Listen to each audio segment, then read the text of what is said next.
Assalamualaikum warahmatullahi wabarakatuh. Salam sejahtera, salam perpaduan, salam perjuangan.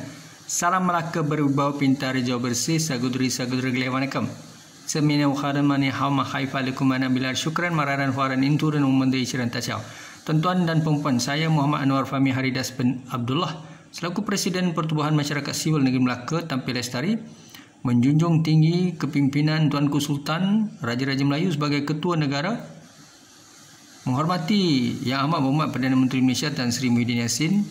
Seterusnya, kita adalah negara yang mengamalkan demokrasi berparlimen. Kita bukan negara totalitarian, authoritarian, military regime komunis. Tuan-tuan dan puan-puan, Malaysia mengamalkan demokrasi berparlimen. Merujuk pada Perlembagaan Persekutuan Artikel 5 to 19. Freedom to attend the rally, freedom to choose your own school of thought, freedom to voice out. Tuan-tuan dan puan-puan, hari ini kita melihat perkongsian saya berkaitan dengan harapan saya. Kita mohon kepada 33 juta rakyat Malaysia diseru bersama Tan Sri Abdul Hamid Badur, Inspektor Jeneral Polis Bukit Aman, Ketua Polis Negara, rayuan kepada Yang di-Pertuan Agong Raja-Raja Melayu dan Yang Amat Berhormat Perdana Menteri agar mengekalkan perkhidmatan Ketua Polis Negara mulai Mei 2021 sehingga Mei 2023. Tuan-tuan dan puan-puan, saya ingin memaklumkan kepada tuan-tuan apakah dia punca utama kita mahukan kedudukan, kredibiliti, mandat, autonomi Ketua Polis Negara yang sedia ada ini perlu dipertahankan oleh rakyat Malaysia. Tuan-tuan dan puan-puan, tidak kiralah kita Melayu, India, Cina, Sabah, Sarawak, Kadazan, Melanau, Portugis maupun orang asli, kita mestilah memberikan fokus utama mengapa kita mahukan Tan Sri Abdul Hamid Badur kekal, ataupun juga kita mahukan Dato' Ayub Khan Maidin Piche kekal menjadi Ketua Polis atau pegawai kanan yang mampu membawa reformasi atau transformasi anjakan kepimpinan menjulang kredibiliti polis di Raja Malaysia. Tuan-tuan dan puan-puan, agenda memperkasakan PDRM oleh Tan Sri Abdul Hamid bin Badur. Beliau telah menjenamakan semula PDRM. Tuan-tuan, kita maklum bagaimana imej, reputasi dan identiti polis di Raja Malaysia telah diangkat, telah diperkasakan melalui agenda-agenda transformasi. Tuan-tuan dan puan-puan, beliau juga sentiasa memastikan supaya anggota polis, pegawai kanan dan warga PDRM tidak terlibat dalam isu-isu tidak berintegriti seperti mengamalkan rasuah, salah guna kuasa, memeras mereka-mereka yang sebenarnya bersekongkol dengan pihak-pihak yang tidak membawa manfaat kepada rakyat dan negara ini. Seterusnya, Ketua Polis Negara juga memanfaatkan media melalui kepakaran kemahiran PRO, Public Relation. Bagaimana beliau menyantuni, menjadikan media sebagai platform untuk sentiasa menyalurkan maklumat bermanfaat kepada media dan rakyat. Seterusnya, stakeholders, internal and external stakeholders. Media menjadi satu platform yang paling bermanfaat untuk mengangkat imej, reputasi dan identiti PDRM. Saudara dan saudari, kita melihat bagaimana Ketua Polis Negara menyuarakan kegusaran beliau berkaitan pelbagai aspek isu dalaman ataupun luaran melibatkan PDRM dan rakyat Malaysia kepada rakan-rakan media. Melalui rakan-rakan media inilah kita dapat maklumat apakah yang sedang direncanakan atau apakah yang sedang berlaku dalam sistem kepolisian dan agensi penguasa di negara ini. Seterusnya, Inspektor Jeneral Polis juga nekat meningkatkan kualiti anggota pegawai kanan di Bukit Aman dan juga warga PDRM di IPK, Ibu Pejabat Polis Negeri seluruh Malaysia di negara ini. Beliau tidak mahu melihat warga PDRM tidak berkualiti, berintegriti dan berkarisma. Sebaliknya, beliau sentiasa nekat memperkasakan kekuatan anggota ini seperti mana yang dihargai, dinilai, seterusnya diterima oleh masyarakat dunia seperti mana anugerah maupun imej yang diterima oleh FBI, CIA antara anggota keselamatan polis yang digeruni di dunia. Saudara dan saudari, seterusnya Inspektor Jeneral Polis dan Sri Datuk Tan Sri Abdul Hamid Badur juga nekat memperjuangkan fasiliti dan kemudahan kenderaan serta logistik PDRM. Kita lihat bagaimana MPV, URB, senjata-senjata canggih telah diperjuangkan, dibawa kepada pengetahuan kerajaan yang Amat Mohamed Perdana Menteri dan Menteri Kewangan, seterusnya dibentangkan di Kabinet dan manfaatnya diperolehi oleh seluruh warga PDRM di seluruh negara.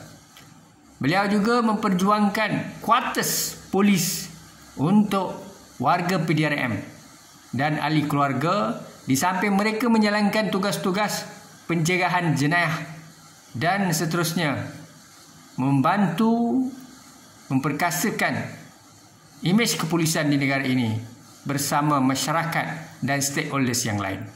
Seterusnya, IGP juga membersihkan PDRM daripada gangguan kartel di dalam dan luar organisasi. Pendekatan ini sudah pasti tidak disenangi, amat dibimbangi dan ditakuti oleh kartel-kartel di dalam sistem dan di luar sistem PDRM itu sendiri. Kita melihat bagaimana keadaannya, tekanan demi tekanan.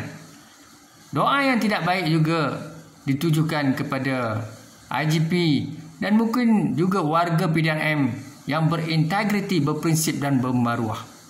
Saudara, seterusnya, beliau IGP sentiasa nekat memperjuangkan semakkan semula gaji anggota PDRM. Kerana kalaulah gaji anggota rendah, sedangkan amanat tanggungjawab mereka berat, keadaan ini akan menyebabkan berlakunya isu-isu seperti amalan rasuah dan salah guna kuasa. Dan juga kebajikan anak isteri keluarga juga tidak terbela kerana gaji tidak berbaloi maupun tidak memberikan motivasi kepada pegawai dan anggota polis seluruh Malaysia.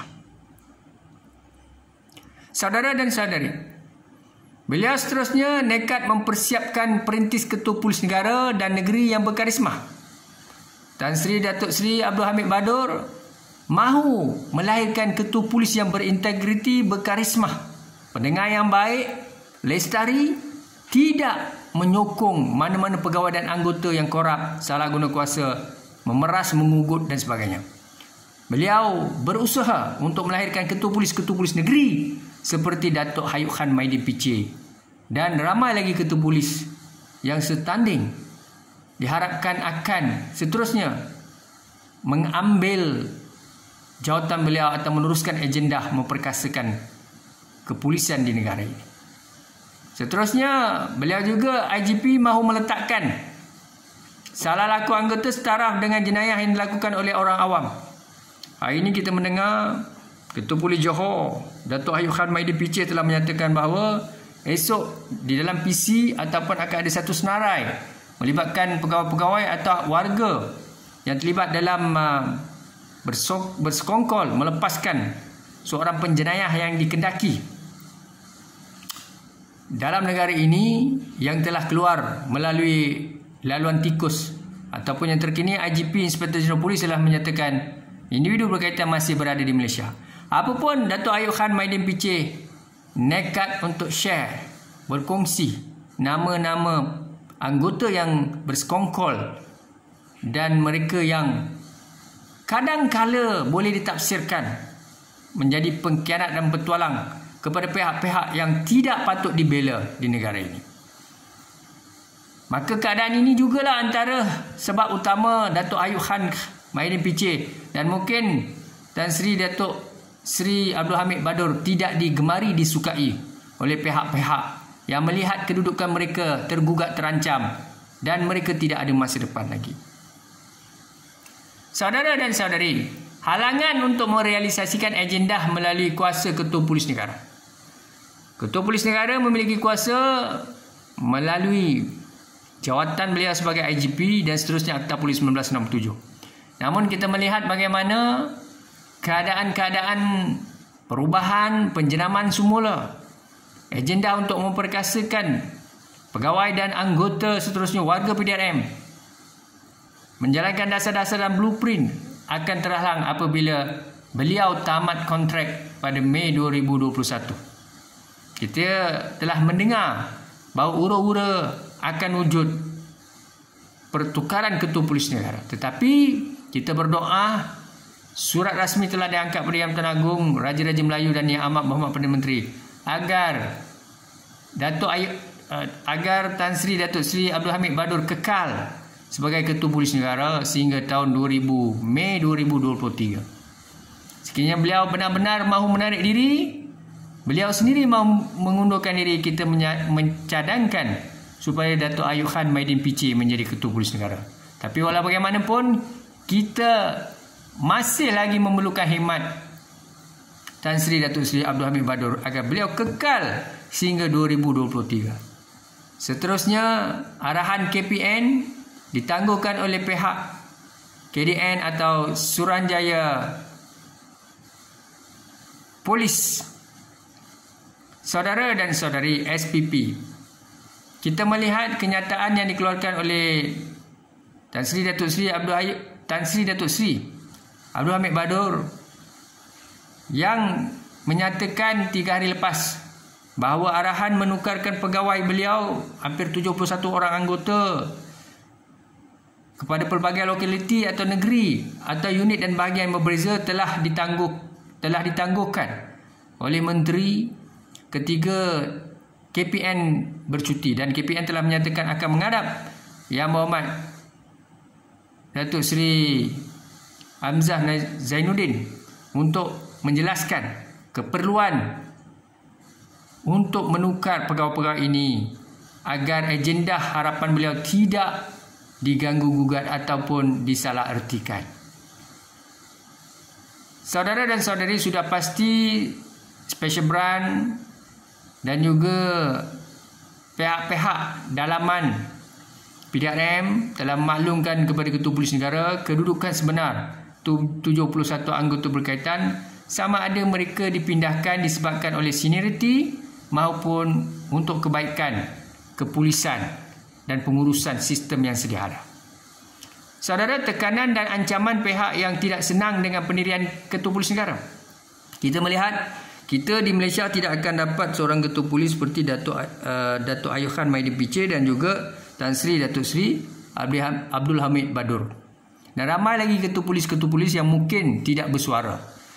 Namun warga PDRM, anggota konstable, sarjan major maupun inspektor dan siapa sahajalah ranking yang ada dalam sistem polis ini, kalau mereka yang berintegriti, beraccountability, berani menjadi whistleblower, semuanya tidak disukai.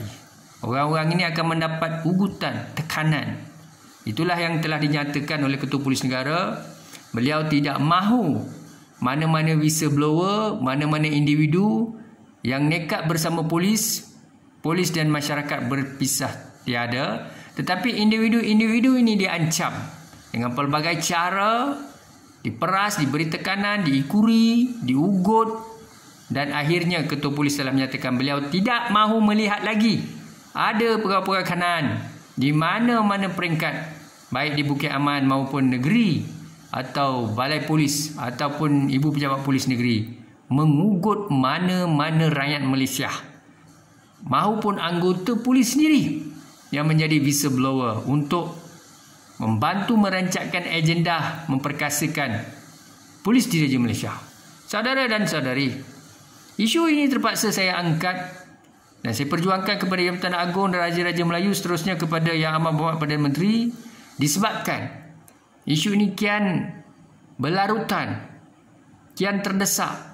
Isu ini perlu diperjuangkan oleh NGO, rakyat Malaysia, khususnya Melayu, India, Cina, Sabah, Sarawak, Kadazan, Melanau, Portugis dan asli. Kita tidak akan dapat ketua polis seperti yang ada. Kita tidak akan dapat seorang individu, seorang insan yang mahu meletakkan agensi keselamatan seperti PDRM, Immigration, Custom, Jawi, JAKIM, Rela, JEPAM sebagai pasukan yang berintegriti, beraccountability tinggi.